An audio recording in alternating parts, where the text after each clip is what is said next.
The week without driving challenge was a bit challenging for me. Living in Florida, we had several monsoons that made it almost impossible to ride your bike.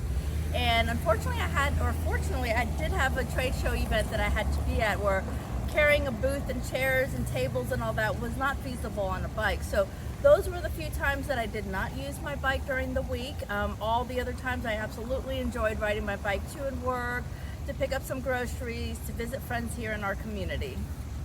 In addition to my bike, I use walking as an alternative mode of transportation here in our community. Very lucky to live in a community that's very pedestrian and cyclist friendly. So which one did I enjoy the most? Obviously I enjoyed being on my bike the most. Any time in the saddle is a good time.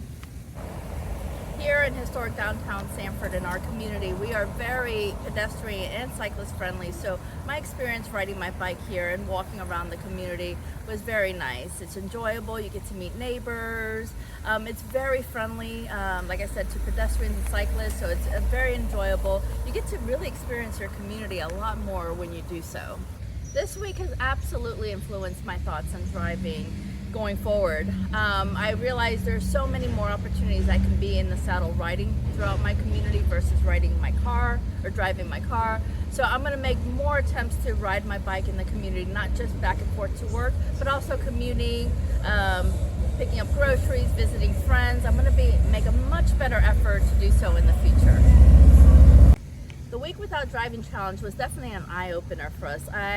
My takeaway and my message to our community is let's get the city, the county, bike clubs, all those that cycle, let's get everyone involved and make it a much bigger event next year so we can bring awareness on how important it is to be riding and commuting without a vehicle, and so we can focus on some of the challenges that we have as well that's hindering our community to do so. So next year I challenge the community to participate in the challenge and make it much bigger and better.